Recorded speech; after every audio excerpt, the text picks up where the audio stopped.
Hello ladies and gentleman, അങ്ങനെ ഓണം തുടങ്ങാൻ പോവുകയാണ്. ഓണത്തിൻ്റെ ഫസ്റ്റ് പടം വന്നിരിക്കുന്നു, ഖലീഫ ദ റൂളർ. പൃഥ്വിരാജാണ് സിനിമയിൽ അമീർ അലി എന്ന് പറഞ്ഞ ക്യാരക്ടർ ചെയ്തിരിക്കുന്നത്. ആൻഡ് ഇത് ഡയറക്റ്റ് ചെയ്തിരിക്കുന്നത് വിശാഖാണ്. Written by Jinu V Abraham. പിന്നെന്തര് cinematography Jomon T John, Chaman Chacko editing, music Jakes Bejoy, action Yannick ബെന്നും വേറെ ഏതോ 2 ചേട്ടന്മാരുമാണ് കേട്ടോ. അപ്പം ഈ പടം അഭിനയിച്ചിരിക്കുന്നത് പൃഥ്വിരാജുണ്ട്, നീൽ നിതിൻ മുകേഷ് ഉണ്ട്, മാളവിക ശർമ്മ, ഷമ്മി തിലകൻ, ഇന്ദ്രൻസ്, ഒട്ടേറെ ആൾക്കാരുണ്ട് ഈ സിനിമയിൽ. നിങ്ങൾക്കറിയാവുന്നതുപോലെ എല്ലാവർക്കും അറിയാം ലാലേട്ടനുണ്ടെന്ന്. അപ്പം പുള്ളിയുടെ ഒരു ഗജഗംഭീര ഒരു ഷോ ഈ സിനിമയിലുണ്ട് അറ്റ് ദി എൻഡ്. അതൊന്ന് ആ ഒരു സാധനം എനിക്ക് ഭയങ്കരമായിട്ട് ഹൈ തന്നു. Other than that this movie is just okay. അതായത് നമുക്കിങ്ങനെ ഒരു വാച്ചബിൾ പടം എന്നൊക്കെ പറയില്ല, ചുമ്മാ കണ്ടുകൊണ്ടിരിക്കുക. ഒരു ഗോൾഡ് സ്മഗ്ലിങ്, ആ സ്മഗ്ലിങ്ങിലോട്ടൊക്കെ ഒരാളെങ്ങനെ എത്തുന്നു, അവരുടെ ഇത് അങ്ങനെ ഇത് എങ്ങനെ ഒരു സ്മഗിൾ ചെയ്യുന്നു, എങ്ങനെ പുള്ളി ഒരു കിങ് പിൻ ആവുന്നു എന്നൊക്കെ പറയുന്ന ഒരു സാധനം.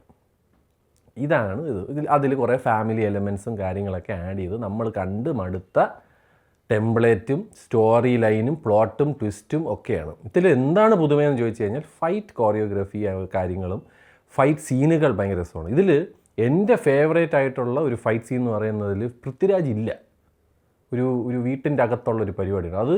ഈ സ്റ്റണ്ട് ചെയ്യാൻ അറിയുന്നതും അല്ലെങ്കിൽ ഭയങ്കരമായിട്ട് മാർഷൽ ആർട്ട് പരിപാടികളൊക്കെ വശമുള്ള ആൾക്കാർ ചെയ്യുമ്പോൾ നമുക്ക് കിട്ടുന്ന ഒരു ഹൈ ഉണ്ടല്ലോ. നമ്മളൊരു റെയ്ഡൊക്കെ കാണുമ്പോൾ നമുക്ക് കിട്ടുന്ന ഒരു ഫീലുണ്ട്. അത് അടിക്കാൻ അറിയാവുന്ന ആൾക്കാർ തമ്മിൽ അടിക്കുമ്പോൾ കിട്ടുന്ന ഒരു ഇത് കൊള്ളാമല്ല എന്ന് പറഞ്ഞാൽ ആ സാധനം എനിക്ക് ആ ഒരു ഫൈറ്റ് സീനിൽ ഇഷ്ടപ്പെട്ട്. ഒരുപാട് നല്ല ഫൈറ്റ് സീനുകളുണ്ട്. ബാക്ക്ഗ്രൗണ്ട് മ്യൂസിക് നല്ല രീതിയിൽ പെടപ്പിച്ച് വിട്ടിട്ടുണ്ട് നമ്മുടെ ജാക്സണ്ണൻ.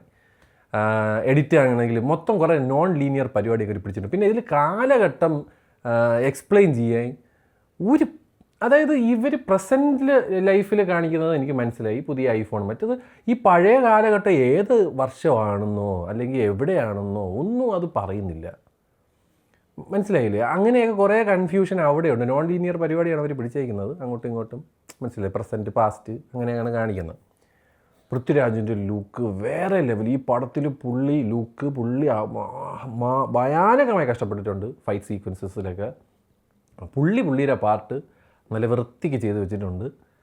മെയിൻലി പോയത് സ്ക്രീൻ പ്ലേയിലാണ്. Screenplay was not that engaging എന്ന് പറയുമ്പോൾ ഭയാനക ലാഗോ അങ്ങനെയല്ല. സിനിമ വളരെ ഫ്ലാറ്റായിട്ട് പോകുന്നു. സിനിമയിൽ നമുക്കിങ്ങനെ ഇടയ്ക്കിടയ്ക്കൊക്കെ ഒരു ഹൈ മൂവ്മെൻറ്റ് തരുമ്പോഴാണ് നമുക്ക് കൊള്ളാം, നമുക്കൊരു വിസിലടി രോമാഞ്ചം ഒക്കെ ഇടയ്ക്കിടയ്ക്ക് വരണം. അതിനൊന്നും നമ്മൾ ഈ ഫൈറ്റ് ചെയ്യുന്ന സമയത്ത് നമ്മൾ ഇമോഷണലി കണക്റ്റ് ആവണം. ആ സാധനം അവിടെ വരുന്നില്ല, എനിക്ക് അറ്റ്ലീസ്റ്റ് വന്നില്ല. ബാക്കി നമ്മൾ കുറേ പാട്ടും ബഹളവും പ്രേമവും അങ്ങനെയൊക്കെ ഒരു സാധനമൊക്കെ ഇങ്ങനെ സ്ട്രക്ചർ ചെയ്ത് അങ്ങനെ പോയിട്ടുണ്ടെന്നല്ലാതെ കുറച്ചും കൂടെ സെക്കൻഡ് ഹാഫാണ് കുറച്ചും കൂടെ ഒരു ഫാസ്റ്റ് പേസ് പരിപാടിയിലോട്ട് പിടിക്കുന്നത്. മനസ്സിലായി? പക്ഷേ വി ക്യാൻ ആക്ച്വലി പ്രെഡിക്റ്റ് എന്താണ് അത്. ഒരു ഗോൾഡ് സ്മഗ്ലിംഗ് എന്ന് പറയുമ്പോൾ തന്നെ അവിടെ എന്തൊക്കെ വരാനുള്ളൂ അതൊക്കെ അവിടെ ഉണ്ട്. അതല്ലാതെ അതിൻ്റെ അപ്പുറം എന്തെങ്കിലും നിങ്ങൾ ചിന്തിക്കുകയാണെങ്കിൽ ഒന്നുമില്ല. മനസ്സിലായില്ല? ഒരു ഗോൾഡ് സ്മഗ്ലിംഗ് എന്ന് മനസ്സിൽ വരുമ്പോൾ ഫ്ലൈറ്റ് ചാർട്ട് എങ്ങനെയൊക്കെ മറ്റേ അയൻ സിനിമയൊക്കെ കണ്ടവർക്കൊക്കെ അത്യാവശ്യം മനസ്സിലാവും എങ്ങനെയൊക്കെ കൊണ്ടുവരാമെന്ന്. അതൊക്കെ തന്നെ. പിന്നെ റിയൽ ലൈഫിൽ കുറച്ച് സിനാറിയോയിലൊക്കെ ഉള്ള പരിപാടിയൊക്കെ ഇതിലോട്ട് എടുത്തിട്ടിട്ട് അങ്ങനെയൊക്കെ കുറേ സാധനങ്ങളൊക്കെ ചെയ്തിട്ടുണ്ട്. Like I said, it's a watchable movie. നമുക്ക് ചുമ്മാ കണ്ടുകൊണ്ടിരിക്കാം. പക്ഷേ കുറച്ചും കൂടെ ഇവർ ഈ സ്റ്റോറിയിലും സ്ക്രീൻ പ്ലേയിലും കൂടെ കുറച്ചും കൂടെ ജില്ലാക്കിയിരുന്നെങ്കിൽ പടം അടിപൊളിയായിട്ട് നിന്നേനെ. പിന്നെ കുറച്ചും കൂടെ ടൈമിന് ഈ പറയുന്ന ഇത്രയും സമയം എടുക്കാതെ കുറച്ചും കൂടെയൊക്കെ ക്രിസ്പായിട്ട് സിനിമ നറേഷൻ കൊണ്ടുപോയിരുന്നെങ്കിൽ കുറച്ചും കൂടെ എൻഗേജിങ് ആക്കാമായിരുന്നു. That's what I feel about this പടം. ടെക്നിക്കലി വൈസും ഒക്കെ ഒരു രക്ഷയില്ല, അടിപൊളിയായിട്ട് ചെയ്തിട്ടുണ്ട്. എനിക്ക് ആ ലാസ്റ്റ് ലാലേട്ടൻ്റെ സാധനം മോനെ അത് വന്നപ്പോഴാണ് ഞാനും ഒന്ന് ഓണായത്. കൊള്ളാം എന്ന് പറഞ്ഞിട്ട്. The cameo is very nice.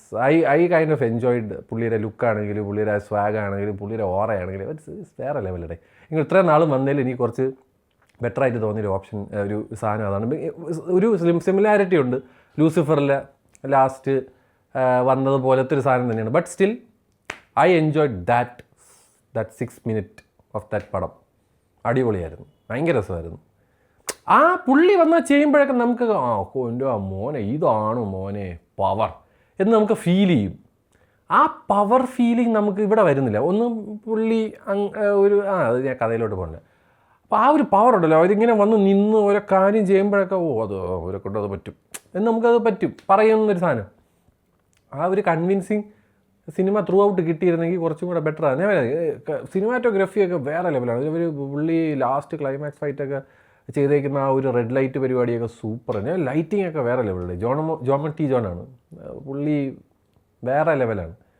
ഒരു രക്ഷയില്ല, അടിപൊളിയായിട്ട് പുള്ളി ക്യാമറ വർക്ക് ചെയ്തിട്ടുണ്ട്. എസ്പെഷ്യലി ലൈറ്റിംഗ് ഒരു രക്ഷയില്ല. കളർ ഗ്രേഡിങ്ങും ഒക്കെ പൊളി. ലണ്ടനിലെ സീനും ഒക്കെ സൂപ്പറായിട്ട് പുള്ളി എടുത്ത് വെച്ചിട്ടുണ്ട്. ഞാൻ എനിക്ക് കുറച്ച് ഒരു അടിപൊളി എന്നുള്ള ഒരു സാധനത്തിലോട്ട് എത്തിച്ചിരുന്നെങ്കിൽ എനിക്കും പേഴ്സണലി ഒരു ഹാപ്പിനെസ് ഉണ്ടായിരുന്നേനെ. അവസാനം എന്തായാലും കൊണ്ട് നിർത്തുന്നതൊരു അടിപൊളി സെറ്റപ്പിലാണ്. പക്ഷേ ത്രൂ ഔട്ട് ആ പടത്തിൽ ആ കുറച്ച് നല്ല ഹൈ മൂമെൻറ്റ്സും നല്ല എന്താ പറയുക ഒരു കിടിലം ഇൻ്റർവെൽ പഞ്ചും ഒക്കെ തന്നിരുന്നെങ്കിൽ വേറെ ലെവലിൽ നിന്നേനെ എന്ന് തോന്നി. എന്താണെങ്കിലും ഒരു കുഴപ്പമില്ലാത്തൊരു പടമായിട്ടാണ് എനിക്ക് ഖലീഫ ഫീൽ ചെയ്തത്. Not too extraordinary, not too amazing, great, മറ്റേ out of the world entertaining അങ്ങനെയൊന്നുമല്ല. വെരി ഓക്കെ വാച്ചബിൾ പടം എന്നുള്ള രീതിയിലാണ് എനിക്ക് പേഴ്സണലി ഖലീഫ ഫീൽ ചെയ്തത്. നിങ്ങൾക്ക് ചിലപ്പം അങ്ങനെ ആയിരിക്കില്ല. You might love this movie. This is definitely നിങ്ങൾക്ക് ഫാമിലിയൊക്കെ ധൈര്യമായിട്ട് കൊണ്ടുപോകാൻ പറ്റിയ സിനിമയാണ്. അല്ലാതൊരു വളരെ ബ്രൂട്ടലായിട്ടുള്ള ഒരു മാർക്കോ ലെവൽ ആക്ഷനോ അങ്ങനെയൊന്നുമല്ല. This is a very simple ഓണത്തിന് with family you can go and watch. അങ്ങനെ ഒരു ആക്ഷൻ സിനിമ നിങ്ങൾക്ക് കാണണമെന്നുണ്ടെങ്കിൽ ഡെഫിനറ്റ്ലി ഈ സിനിമ ഓപ്റ്റ് ചെയ്യാം. ഞാൻ പറയും, ഇത് എനിക്ക് പേഴ്സണലി ഇതൊരു ഭയങ്കര മോശമായിട്ടോ അല്ലെങ്കിൽ ഭയങ്കര ശോകമായിട്ടോ ഒന്നും തോന്നിയിട്ടില്ല. It's a very normal gold smuggling gangster പടം. That's what I feel. നിങ്ങൾ സിനിമ കണ്ടവരാണെങ്കിൽ നിങ്ങളുടെ വിലയേറിയ അഭിപ്രായം താഴെ രേഖപ്പെടുത്തുക. ആൻഡ് അടുത്തത് നാളെ ബത്ലഹീം കുടുംബ യൂണിറ്റ്. ബൈ.